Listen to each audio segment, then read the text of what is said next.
आज के जो वीडियो लेक्चर हैं उसमें मैं सबसे पहले चर्चा करूंगा कि आपको कौन कौन से सेक्शंस करने हैं, कहाँ कहाँ से प्रश्न आपके एग्जाम में पूछे जाते हैं, खास करके 40 नंबर में आपको कौन कौन सा सेक्शन करके जाना है जिससे कि आपके जो प्रश्न इजीली वहां सॉल्व हो जाए 40 नंबर वाले। देखिए 40 नंबर वाला जो प्रश्न है आपका, उसमें मैंने बार बार आपको बताया भी है, फिर भी मैं एक बार और बता दूं कि जो 40 मार्क्स के जो प्रश्न रहते हैं पेपर पार्ट 1 जिसको हम लोग कह सकते हैं, 40 जो कॉमन सबके लिए समान होते हैं जीके जीएस के, तो उसमें जो आपको तैयारी करना है खास करके, तो जीके के अंतर्गत हमें पढ़ना होता है हिस्ट्री, ज्योग्राफी, पॉलिटी और इकोनॉमिक्स। ठीक है, अब कहिएगा इतना बड़ा सिलेबस में 8 क्वेश्चन केवल पूछे जाते हैं, तो 8 से लगभग 40 में से अगर देखेंगे तो अगर सब मिला देंगे तो कम से कम आपको 10 से 12 क्वेश्चन यहां से आपको देखने को मिलेगा। ठीक है, तो उसमें हिस्ट्री में आपको विशेष करके हिस्ट्री में आपको क्या क्या पढ़ना है अभी मैं वो चर्चा कर दूं। हिस्ट्री में आप सबसे पहले आप लोग जनजातीय आंदोलन जरूर अच्छे से पढ़ के जाइएगा, यहाँ से निश्चित रूप से पूछेगा जनजातीय आंदोलन, इसमें भी संथाल और बिरसा मुंडा वाला जरूर पढ़ के जाइएगा। संथाल और बिरसा मुंडा बीपीएससी का फेवरेट टॉपिक है। दूसरा 1857 की क्रांति, 1857 की क्रांति देश स्तर पे तो पढ़ेंगे ही, बिहार के स्तर पे पढ़ेंगे, साथ साथ वीर कुंवर सिंह की भूमिका को लेकर के हमें पढ़ना होता है, जो कि महत्वपूर्ण है, वीर कुंवर सिंह को लेकर के पढ़ना है, ये निश्चित रूप से पढ़ेंगे। उसके बाद गांधी युग में आइए तो चंपारण सत्याग्रह निश्चित रूप से पढ़िएगा, यहां से डीपली क्वेश्चंस पूछे जाएंगे। असहयोग आंदोलन से निश्चित रूप से क्वेश्चन पूछे जाते हैं बीपीएससी में। किसान आंदोलन से निश्चित रूप से क्वेश्चंस पूछे जाएंगे। सविनय अवज्ञा आंदोलन से सविनय अवज्ञा आंदोलन से निश्चित रूप से क्वेश्चन पूछे जाएंगे। भारत छोड़ो आंदोलन, तो ये सारे टॉपिक जो हिस्ट्री के हैं, मॉडर्न हिस्ट्री के, इसको आप लोग निश्चित रूप से अच्छे से करके जाइएगा, यहां से आपके क्वेश्चन मैक्सिमम आ जाते हैं। बाकी इतिहास का पोर्शन पढ़िए ना पढ़िए, 40 मार्क्स वाले इन सब टॉपिक को जरूर पढ़ के जाइएगा। ठीक है, हिस्ट्री का अभी क्लास हो रहा है तो हिस्ट्री का ही सिलेबस हमने बताया। 8 क्वेश्चंस आपके मैथ रीजनिंग के रह सकते हैं, जिसमें कि हमने कई बार चर्चा किया कौन कौन सा चैप्टर पढ़ना है, वो जब मैथ में पढ़ाऊंगा तब मैं फिर से चर्चा कर दूंगा। अभी मैं इतिहास पढ़ा रहा हूं तो इतिहास में याद रखेंगे 40 नंबर वाले लोग इन सब टॉपिक को निश्चित रूप से अच्छे से करके जाएंगे। जनजातीय आंदोलन, संथाल बिरसा मुंडा आंदोलन, 1857 की क्रांति देश के स्तर पर, बिहार के स्तर पर वीर कुंवर सिंह की भूमिका, चंपारण सत्याग्रह और सहयोग आंदोलन, किसान आंदोलन, उसमें भी शाहजहां सरस्वती को लेकर के, फिर आपके जो सविनय अवज्ञा आंदोलन हुए हैं उसको, भारत छोड़ो आंदोलन, तो ये सब महत्वपूर्ण आंदोलन है जो कि बिहार में यहां से निश्चित रूप से प्रश्न पूछे जाते हैं। Good evening to all, good evening. अब हम लोग आज का टॉपिक जो कि महत्वपूर्ण है, उधर तो हमने पढ़ा ही दिया, सविनय, भारत छोड़ो, पूरा मॉडर्न हिस्ट्री कवर कर ही दिया है तेजी से। डीपली में जो जो टॉपिक अभी मैंने दिया वो डीपली आपको पढ़ना है, बाकी थोरोली तो सब कुछ आपको पढ़ के जाना है ही, लेकिन अगर थोरोली वाला छोड़ ही देते हैं फिलहाल, तो अभी जो डीपली वाला जो पोर्शन जो मैंने अभी लिखा है उसको अगर आप करके जाते हैं अच्छे से तो लगभग मैक्सिमम पोर्शन आपका कवर में आ जाता है। लेकिन अभी चूंकि हमारे पास टाइम है तो दोनों जो भी हमने आपको थोरोली मॉडर्न हिस्ट्री करवाए उसको भी जरूर देखिएगा, बिहार स्पेसिफिक तो देखिएगा ही, साथ साथ जो टॉपिक अभी हमने लिखा है उसको भी आपको अच्छे से देखना है। इतिहास में यहीं से प्रश्न पूछे जाएंगे। ज्योग्राफी में वर्ल्ड ज्योग्राफी के 4-5 टॉपिक जो शुरुआत के चैप्टर है वो पढ़ लीजिएगा। बाकी इंडियन ज्योग्राफी आप लोग अच्छे से देख लीजिएगा, जो भी 4-5 क्वेश्चंस अगर वहां से आएंगे तो उसी समय से आपके रहेंगे, ठीक है। उसके बाद पॉलिटी में बिल्कुल बेसिक संविधान का जो बेसिक स्वरूप है उसी से क्वेश्चंस पूछे जाते हैं, चाहे वह प्रेम्बल हो, प्रस्तावना हो, चाहे डीपीएसपी हो, चाहे मौलिक अधिकार हो, मौलिक कर्तव्य हो, राष्ट्रपति और राज्यपाल, ये 4 और आपका स्थानीय स्वशासन, ये 4-5 चैप्टर नहीं छोड़िएगा। और संविधान संशोधन फिर से मैं चर्चा कर ही दूं, जब मैंने बोला कि पॉलिटी में क्या पढ़ना है, तो पॉलिटी में सबसे पहले आप संविधान के रूप में अगर आप पढ़ते हैं तो प्रस्तावना जरूर अच्छे से पढ़िएगा।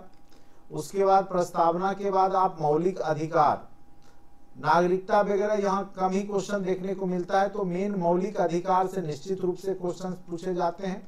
जो फेवरेट टॉपिक है बीपीएससी का मैं बता दूं, मौलिक अधिकार, मौलिक कर्तव्य, मौलिक कर्तव्य, राज्य के नीति निर्देशक तत्व, राज्य के नीति निर्देशक तत्व, ठीक है। उसके बाद राज्यपाल, राष्ट्रपति, विधानसभा, विधान परिषद, इसको जरूर देख लीजिएगा। विधानसभा, विधान परिषद जो कि हमने बता दिया है आपको, ये सब अच्छे से करवा दिया है, सारा वीडियो ऑलरेडी पढ़े हुए हैं, ठीक है। उसके बाद ये कर लीजिएगा। और स्थानीय स्वशासन 40 नंबर में, इससे ज्यादा आपको करने की आवश्यकता नहीं है, इतना कर लीजिएगा। तो सारे प्रश्न इसी में से आपके घुमा फिरा के रहते हैं। इकोनॉमिक्स में 4 चैप्टर निश्चित रूप से जो शुरुआत का मैंने करवाया है, कई बार वो वीडियो में पढ़े हुए होंगे, वो जरूर कर लीजिएगा। एक तो अर्थशास्त्र कहते किसको है, कितने टाइप्स के हैं, ये सब। उसके बाद दूसरा चैप्टर जो आय, जो भारत की आय की गणना कैसे होती है उसको देख लीजिएगा। जीडीपी, एसजीडीपी या जो भी जीडीपी से एनडीपी, ये सब से रिलेटेड क्वेश्चंस रहते हैं। जनसंख्या से क्वेश्चन निश्चित रूप से पूछता है। उसके बाद गरीबी से क्वेश्चन पूछता है। और पंचवर्षीय योजना, पंचवर्षीय योजना बहुत फेवरेट टॉपिक है बीपीएससी का, निश्चित रूप से यहाँ से प्रश्न आते हैं। तो ये 5-6 टॉपिक जो है इकोनॉमिक्स में भी 40 नंबर वाले निश्चित रूप से करके जाइएगा। और सारा ऑलरेडी कंटेंट में किया हुआ है, आप अच्छे से वीडियो को 1 बाय 1 करके देखिए, ठीक है। तो ये और प्राइमरी वाले जो भी 1 to 5 वाले, यही सब टॉपिक को आप लोग भी करके जाइएगा। साथ साथ मैथ के सारे वीडियो को बार बार देखिए, रीजनिंग को प्रैक्टिस कीजिए, ईवीएस को प्रैक्टिस कीजिए। देखिए ईवीएस में फिर से स्टार्टिंग से आपको अच्छे से करवाऊंगा, इसलिए पुराने वीडियो को तो देख ही लीजिए, फिर नए सिरे से मैं एनवायरमेंट साइंस को आपको करवाऊंगा। अभी परेशान होने की आवश्यकता नहीं है। अभी आप लोग मैथ, रीजनिंग और ये सब जो टॉपिक अभी हमने लिखा है हिस्ट्री, पॉलिटी, ज्योग्राफी में, ये सब आप कीजिए। निश्चित रूप से आप पाएंगे एग्जाम में सारे प्रश्न यहीं से, ठीक है। केवल लाइव केवल नहीं देखे, बल्कि रिकॉर्डेड सेशन है उसको भी आप लोग अच्छे से देखते रहिए, ठीक है। डेली लाइव ले पाना बहुत टफ कार्य हो जाता है मेरे लिए भी, और आपके लिए भी क्या, बहुत कम प्रेजेंटेशन होता है। आप लोग बाद में किसी टाइम पे देख लेते हैं, चलिए अच्छी बात है, देख लिया कीजिए किसी भी टाइम पे। और मुझे भी जब टाइम मिलेगा तो खास करके मेरा प्रयास तो आप लोग के लिए 8:30 बजे टाइमिंग शाम का रहता है, लेकिन कई बार व्यस्तता के कारण मैं क्लास नहीं भी ले पाता हूं। लेकिन आप लोग किसी भी टाइम जो वीडियो पड़ा हुआ है उसको आप लोग देखते रहिए, ठीक है। परेशान नहीं होना है किसी दिन अगर आपका लाइव सेशन नहीं भी लेते हैं, क्योंकि ऑलरेडी ये सब टॉपिक भी आपके करवाए हुए, सारा टॉपिक करवाए हुए हैं, रिपीटेड हो रहा है, बस इतना जानिए, ठीक है। अब यहाँ पे हम लोग देखने वाले हैं 1857 की क्रांति। और 1857 की क्रांति में भी हम लोग सबसे पहले भारतीय राष्ट्रीय आंदोलन को देखेंगे, ठीक है। भारतीय राष्ट्रीय आंदोलन में क्या भूमिका 1857 की क्रांति है वो हम लोग जानेंगे। सबसे पहले हम इसको देखेंगे कारण के स्तर पे, फिर उद्भव विस्तार देखेंगे, फिर असफलता के क्या कारण थे और उसके परिणाम क्या हुए, और स्वरूप किस प्रकार से जो इतिहासकारों ने इसको निर्धारित किया है, ठीक है। लास्ट तक बने रहिएगा, टॉपिक महत्वपूर्ण है।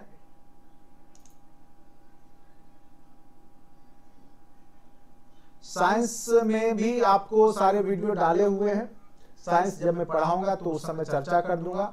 साइंस में जैसे बेसिक जितने भी चैप्टर हैं, ठीक है, जैसे अगर फिजिक्स पढ़ते हैं तो फिजिक्स में आप यूनिट डायमेंशन जरूर पढ़ना है आपको।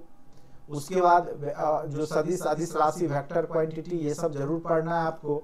उसके बाद मोशन गति का जो भी न्यूटन्स लॉ है उसको जरूर पढ़ना है अच्छे से, ठीक है। ये सब ग्रेविटेशन वाला जरूर पढ़ना है, लाइट चैप्टर जरूर पढ़ना है, लाइट टेम्परेचर जरूर पढ़ना है, ठीक है। तो ये जो भी 7-8 टॉपिक अभी हमने लिखा इसको जरूर आपको देख के जाना है। केमिस्ट्री में एटॉमिक स्ट्रक्चर देख के जाना है, पीरियोडिक टेबल देख के जाना है, केमिकल बॉन्डिंग देख के जाना है और रासायनिक फार्मूला जो होते हैं उसको देख के जाना, बस इससे ज्यादा इसमें नहीं करना है। बायोलॉजी में जो ह्यूमन बॉडी का है वो अच्छे से पढ़ के जाना है। पेड़ पौधा वाला आजकल खूब ज्यादा पूछता है बॉटनी से रिलेटेड, तो वो जरूर पेड़ पौधे से संबंधित जो भी बायोलॉजी है उसको जरूर जाना है पढ़ के। विटामिन प्रोटीन्स ये सब आपको देख के जाना है, ठीक है। तो बायोलॉजी के बस वही सब सिलेबस हैं जो कि हमने आपको ऑलरेडी करवा भी रखा है, कंटेंट में पीडीएफ भी है, उसको आप लोग डाउनलोड करके उसको पढ़ा कीजिए। करेंट अफेयर्स में लास्ट के 6 मंथ पढ़ के जाने होते हैं। मैथ रीजनिंग में जो टॉपिक हमने आपको करा दिया है, खास करके simplification, percentage, average, ratio, time and work, time and distance, ठीक है। उसके बाद जितने भी मेंसुरेशन के फॉर्मूला, क्षेत्रमिति का क्या करना है आपको, सारे फॉर्मूला आधारित प्रश्न करके जाने, ठीक है। ये आपको मैथ में करके जाना। चलिए अभी मैं ये सब चर्चा अभी करूंगा तो फिर क्लास नहीं ले पाऊंगा, बाद में ये सब देखते हैं फिर, ठीक है।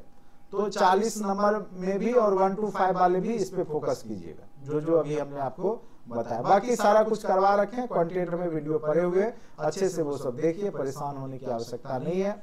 और प्रीवियस वर्षों के क्वेश्चन सेट को प्रैक्टिस कीजिए, बस इसी में आपका जो है कल्याण हो जाएगा। इससे ज्यादा दिमाग लगाने की आपको आवश्यकता नहीं है। चलिए अब हम लोग कारण के स्तर पे जानेंगे। 1857 की क्रांति का क्या कारण था, तो वर्षों से चले आ रहे ब्रिटिश शोषणकारी नीति का ही परिणाम था। क्योंकि आपको पता होगा 1765 ईस्वी में जब इलाहाबाद की संधि हुई, जिसमें बंगाल बिहार का दीवानी व्यवस्था अंग्रेजों के अधीन आ जाता है, यानी कर वसूली का काम अंग्रेजों के पास हो जाता है, जिस कारण से जितने भूमि अस्थायी बंदोबस्त के माध्यम से बहुत सारे टैक्स अंग्रेजों के द्वारा वसूले जाते हैं और उनके द्वारा कई तरह के यहाँ पर नियम कानून लाए जाते हैं, जिसका विरोध भारतीय लोग करते हैं। और उसी कड़ी में आप देखेंगे कि जनजातीय आंदोलन भी होते हैं और आगे चल करके 1857 का सैनिक विद्रोह भी होता है। तो ऐसा नहीं है, इसका तत्कालिक कारण जरूर था चर्बी वाला कारतूस, लेकिन ये पहले वर्षों से जो चले आ रहे थे अंग्रेजों के द्वारा शोषणकारी नीति, उसका ये मुख्य रूप से परिणाम था, ठीक है। तो कारण तो इसके कई हैं, लेकिन मेन रूप से ब्रिटिश शोषणकारी नीतियां जिम्मेदार थी। तत्कालिक कारण में चर्बी वाला कारतूस का इस्तेमाल आ जाता है, जिसमें कहा जाता है कि गाय और सुअर के चर्बी का प्रयोग अंग्रेजों ने किया था कारतूस में, जो रॉयल एनफील्ड ये जो एक बंदूक था, ठीक है। आगे उसकी चर्चा आएगी, यहाँ पर देखिए लिखा हुआ है। और इसकी शुरुआत जो होती है वो दमदम सैन्य छावनी बंगाल से होता है।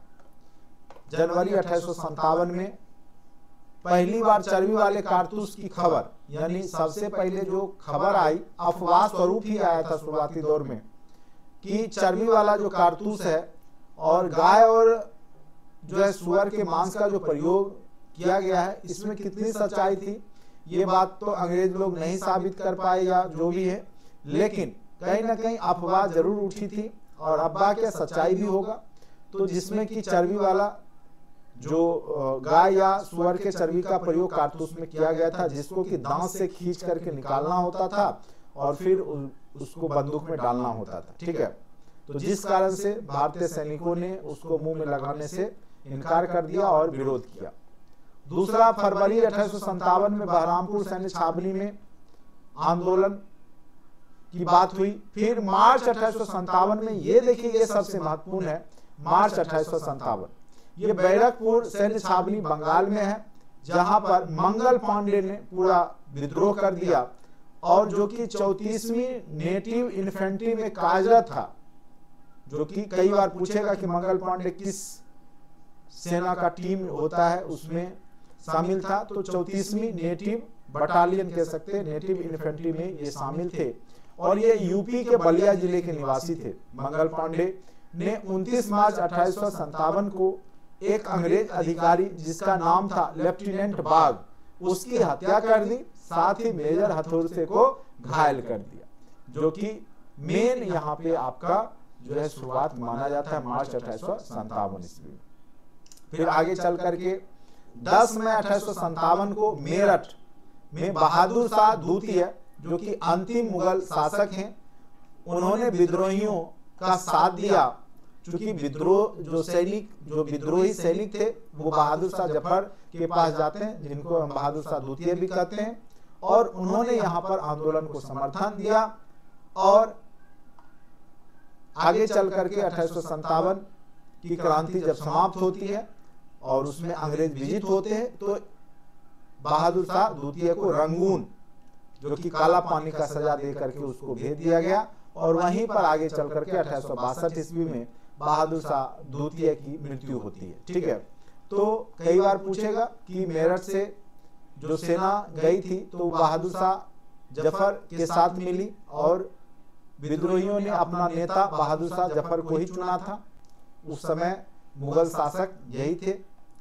11 मई को दिल्ली में यह जो है बहादुर शाह द्वितीय के नेतृत्व में ही, लेकिन उस समय चूंकि ये वृद्धावस्था में थे तो इनका जो सेना नायक कह सकते हैं वो बख्त खां था, जिसने विद्रोह को अंग्रेजों का विरोध किया और विद्रोह का साथ दिया था बख्त खां ने। बहादुर शाह जफर ने इन्हें दिल्ली का सेनापति बनाया था, किसको? तो बख्त खां को, तथा बहादुर शाह ए आलम जैसी उपाधियां भी दी थी। कई बार पूछेगा कि बहादुर शाह जफर या बहादुर शाह द्वितीय का जो सेना नायक था 1857 क्रांति में, उसका क्या नाम था? तो याद रखिएगा बख्त खान। 4 जून 1857 को लखनऊ से बेगम हजरत महल ने आंदोलन की। 5 जून 1857 को कानपुर से नाना साहब, जिनका की वास्तविक नाम घोघुम पंत था, उन्होंने आंदोलन किया अंग्रेजों के खिलाफ। सबका अपना अपना उद्देश्य है।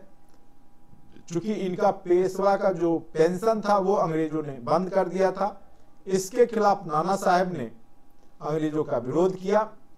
इन्हीं का सेना नायक था तात्या टोपे, जो कि नाना साहब के मुख्य सेनापति थे। इनका मेन जो मूल नाम था वो रामचंद्र पांडुरंग था। याद रखिए, कई बार पूछेगा तात्या टोपे का वास्तविक नाम क्या था? तो रामचंद्र पांडुरंग था।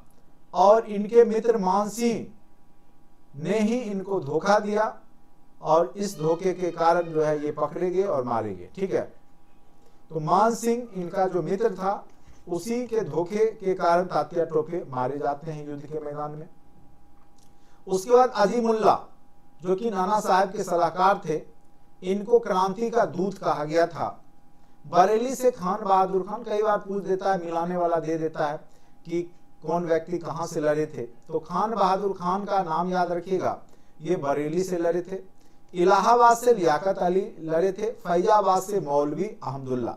अगर पूछेगा कि अंग्रेजों का सबसे बड़ा शत्रु किसको कहा गया है, तो फैजाबाद से जो मौलवी अहमदुल्ला हैं, उन्हीं को अंग्रेजों का सबसे बड़ा शत्रु की संज्ञा दी गई है।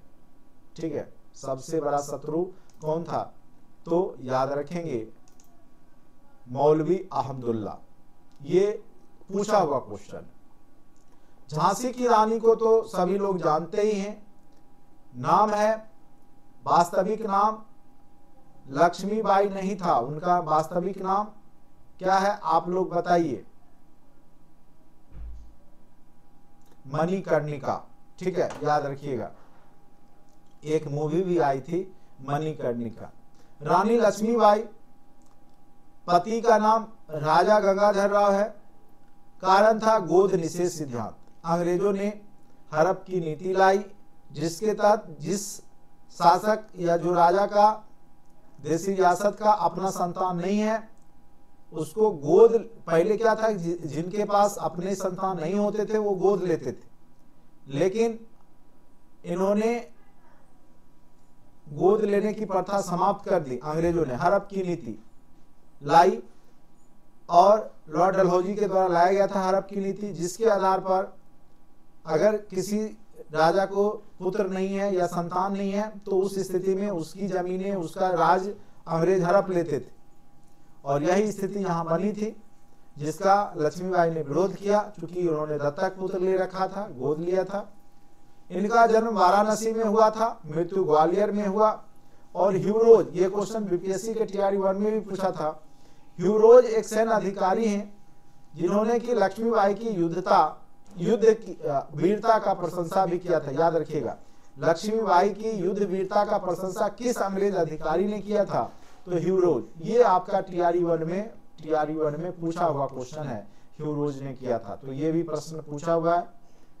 पति का नाम राजा गंगाधर राव है, ठीक है। विरोध इन्होंने क्यों किया था? तो गोद निषेध सिद्धांत जो अंग्रेजों ने लाया था, इसका विरोध इन्होंने किया था। पटना से पीर अली खां एक पुस्तक व्यापारी हैं, विक्रेता है, उन्होंने विरोध किया था अंग्रेजों का।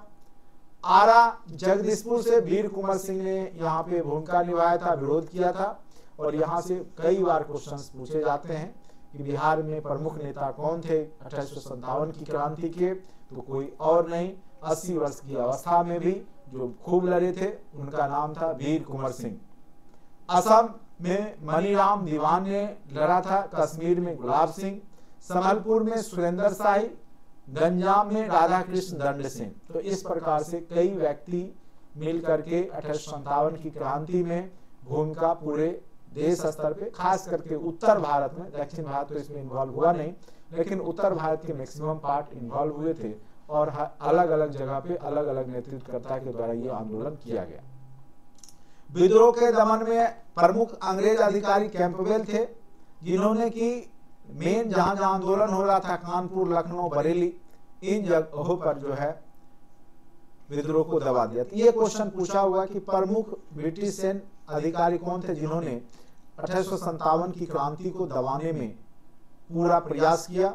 तो उनका नाम था कैंपबेल। कर्नल नील, इन्होंने बनारस में विद्रोह को दबाया था। कई बार पूछेगा कि बनारस में विद्रोह 1857 की क्रांति को किसने दबाया था? तो याद रखिएगा, कर्नल नील नाम था, ठीक है। अब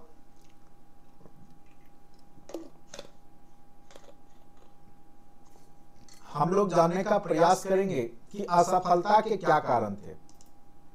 1857 की क्रांति के असफलता के क्या कारण थे? तो सबसे कई बार पूछेगा इनमें से कौन से कारण 1857 की असफलता के नहीं थे, ठीक है। तो इस तरीका से क्वेश्चन पूछा जा सकता है। तो समान लक्ष्य का अभाव, देखिए सबका अपना अपना लक्ष्य। वीर कुंवर सिंह क्यों लड़े? तो उनका जो जमींदारी थी वो नीलाम हो गई। जमींदारी पर था, जो कि अंग्रेजों के द्वारा जो जमींदार लोग भी टैक्स अगर नहीं दे पाते थे उसको पहुंचाना होता था, ठीक है। अगर वो कर नहीं पहुंचाते थे तो उनकी जमीनें भी किसी और जमींदार या साहूकार को दे दी जाती थी।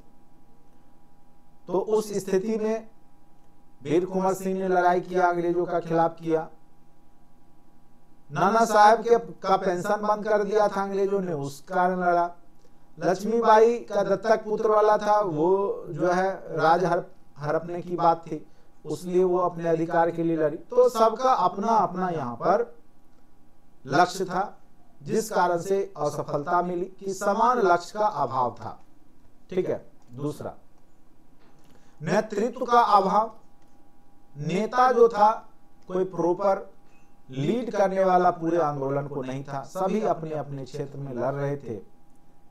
और एक कारण ये भी था मध्यम वर्ग की उदासीनता। मध्यम वर्ग इसमें शामिल नहीं हुआ था। मध्यम वर्ग में किसान आ सकते हैं, व्यापारी आ सकते हैं, ये लोग इसमें शामिल नहीं थे। केवल सेना या जो मेन रूप से देसी रियासत के कुछ शासक वर्ग थे वही यहाँ पार्टिसिपेट कर रहे थे। आम जनता मजे ले रही थी, ठीक है।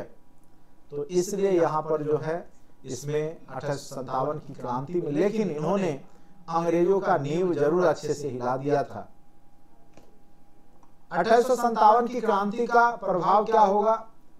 मुगल साम्राज्य पूर्णतः समाप्त। चूंकि बहादुर शाह जफर या द्वितीय अंतिम मुगल बादशाह है, उसको कहां भेज दिया गया? रंगून, जहां उसकी 1862 में मृत्यु हो गई। तो मुगल साम्राज्य समाप्त। कंपनी शासन का अंत हो गया। चूंकि कंपनी को लगा जो ब्रिटेन ब्रिटिश सरकार को लगा, वहां की महारानी को लगा कि कंपनी के अधीन ज्यादा दिन तक शासन नहीं हो सकता है, इसलिए उन्होंने कंपनी का शासन अंत कर, ईस्ट इंडिया कंपनी का शासन अंत कर राजमुकुट के नाम पर शासन की शुरुआत कर दी। ठीक है, राजमुकुट के नाम पर, यानी क्राउन का शासन यहां से शुरू होगा। यानी 1858 ईस्वी में जो है भारत जो है ब्रिटेन की महारानी के अधीन आएगा, इससे पहले वो कंपनी के अधीन था। 1 नवंबर 1858 को कैनिंग ने राजमुकुट की बात की, कहां पे, तो इलाहाबाद में।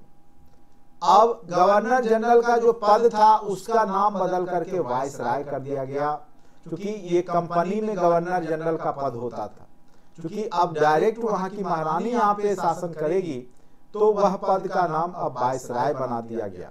यानी जो राजमुकुट है महारानी का, उसका प्रतिनिधि वायसराय को बनाया गया। सेना में भी बदलाव किया गया, पहले क्या था, 5 पर 2 था, अब 3 पर 2। ठीक है, ये रेशियो दिया गया। यानी पहले क्या था, 5 भारतीय 2 अंग्रेज, अब क्या हो जाएगा, 3 भारतीय 2 अंग्रेज। ठीक है, तो इस तरीका से अंग्रेजों की संख्या बढ़ाई गई। और जो बटालियन था, जो रेजिमेंट था, उसको अलग अलग बनाया गया। जैसे Gorkha regiment, Bihar regiment, Haryana Punjab regiment, या अलग अलग सब रेजिमेंट को बनाया गया, जिससे कि सब आपस में कम्युनिकेट ना कर सके, और जब आंदोलन कोई सेना करे तो दूसरे बटालियन के द्वारा उसको समाप्त कर दिया जाए, कुचल दिया जाए। ठीक है, तो अंग्रेजों ने बहुत सारा यहाँ पे 1858 में बदलाव किया, 1857 के बाद। ठीक है, अब इसकी प्रकृति क्या रही, तो लॉरेंस और सीले एक अंग्रेज अधिकारी हैं, इतिहासकार हैं, वो इसको सैनिक विद्रोह कहते हैं। आउटरम टेलर हिंदू मुस्लिम षड्यंत्र का नाम देते, कई बार ये पूछ देता है किसने 1857 की क्रांति को हिंदू मुस्लिम षड्यंत्र की संज्ञा दी थी, तो आउटरम और टेलर। रीज बोलते हैं ईसाई के विरुद्ध ये षड्यंत्र था। होम्स बोलते हैं बर्बरता और सभ्यता के बीच युद्ध था। सैयद अहमद खान बोलते हैं यह एक सैनिक विद्रोह था। बेंजामिन इजरायली बोलते हैं सुनियोजित राष्ट्रीय विद्रोह था। ब्रिटिश संसद के विपक्ष नेता थे इजरायली, बेंजामिन इजरायली, उन्होंने बोला था कि यह सुनियोजित राष्ट्रीय विद्रोह था। सबसे ज्यादा पूछा जाता है वीडी सावरकर वाला कि भारत का पहला स्वतंत्रता संघर्ष 1857 को किस महापुरुष ने कहा था, तो उनका नाम था वीडी सावरकर। अशोक मेहता हैं, उन्होंने महान विद्रोह की संज्ञा दी है। और ये भी कई बार इनके कथन को लेकर के इस पे बीपीएससी मेंस में भी क्वेश्चन पूछ देता है, यह ना तो स्वतंत्रता संघर्ष था और ना ही राष्ट्रीय था। इस पे आलोचनात्मक टिप्पणी करें, इस तरीका से 1857 की क्रांति के बारे में पूछ सकता है मेंस राइटिंग में, तो वहां पर भी ये क्वेश्चन पूछता है। तो सुरेंद्र नाथ सेन बोलते सरकारी इतिहासकार, वो बोलते स्वतंत्रता संघर्ष, लेकिन ये बोलते आरसी मजूमदार बोलते ना तो प्रथम ना राष्ट्रीय ना स्वतंत्रता संघर्ष। ये भी क्वेश्चन पूछा हुआ, किसने कहा है यह ना तो प्रथम है ना राष्ट्रीय है और ना ही स्वतंत्रता संघर्ष है, तो आरसी मजूमदार ने कहा। और सुरेंद्र नाथ सेन बोलते हैं स्वतंत्रता संघर्ष लेकिन राष्ट्रीय नहीं था, क्योंकि पूरे देश के लोग इसमें या पूरे राष्ट्रीय स्तर पे यहाँ पे काम नहीं हुए थे। ठीक है, तो इस प्रकार से 1857 की क्रांति अगर भारतीय स्तर पे पूछेगा, इन्हीं सब प्रश्न में से कोई ना कोई क्वेश्चन आपके एग्जाम में घुमा फिरा करके पूछा जाएगा। अब हम लोग बिहार के स्तर पे देखेंगे 1857 की क्रांति को, क्योंकि बीपीएससी बिहार स्तर का एग्जाम है, तो बिहार लेवल के प्रश्न यहाँ से पूछे जाते हैं। ठीक है, अब यहां से हम लोग जब मेंस में लिखते हैं, कई लोग मेंस लिखेंगे, तो वहां पर भी हमारे नोट्स से आप लिख सकते हैं 1857 की क्रांति में बिहार की भूमिका क्या रही। बिहार में 1857 के विद्रोह की शुरुआत सबसे पहले 12 जून 1857 को कहां पे हुआ, ये भी क्वेश्चन पूछा था। तो देवघर जिला, उस अभी तो झारखंड में है लेकिन उस समय बिहार में था, तो रोहिणी नामक स्थान से हुआ था बिहार में इसकी शुरुआत।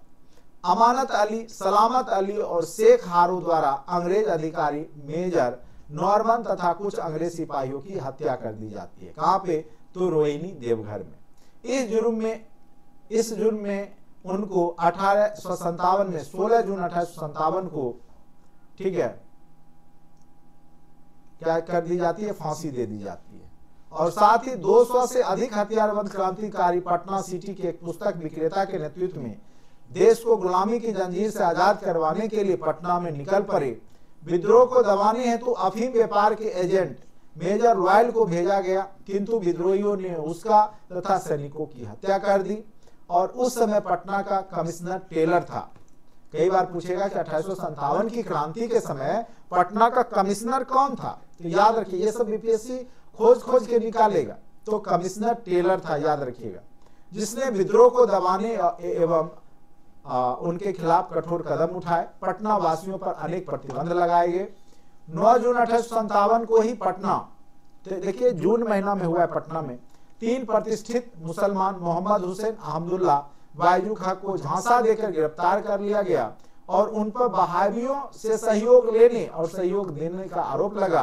साथ ही पीर अली जो कि पुस्तक विक्रेता दुकानदार हैं, उसके दुकान और उसके घर को आग लगा दी जाती है और उसे एक पीपल के वृक्ष पे लटका करके फांसी दे दिया जाता है। पटना में ही यह घटना होती है। ठीक है, यहाँ पे लिखा हुआ है 6 जुलाई 1857 को तिरहुत के वारिस अली, पीर अली, खलीफा गुलाम अब्बास आदि को फांसी पर लटका दिया जाता है। तो यहाँ पर हिंदू और मुसलमान दोनों ने देश की आजादी में भूमिका निभाई है, इतना याद रखिए। जुलाई समाप्त होते होते 25 जुलाई 1857 को ही दानापुर के 3 रेजिमेंट के सैनिकों ने बगावत कर दी और वे सहावा जिले में प्रवेश करके कहां पहुंचे, तो जगदीशपुर। और वहां पे पहले से असंतुष्ट जमींदार कौन थे, कुंवर सिंह, उनसे विद्रोही मिले और उनके साथ मिलकर के दक्षिण बिहार, जो कि अभी वर्तमान झारखंड का कई जिला था, उसको अपने कब्जा में ले लिया। उसके बाद 1858 आते आते अंग्रेजों ने सभी विद्रोहियों पर कब्जा कर लिया। वीर कुंवर सिंह के मृत्यु के साथ ही 1857 की क्रांति धीरे धीरे शिथिल पड़ने लगी और अंततः समाप्त हो गई। ये है बिहार में कहां से क्वेश्चन पूछेगा वो हमने आपको बताया।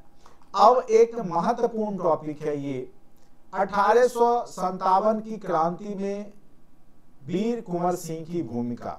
ठीक है,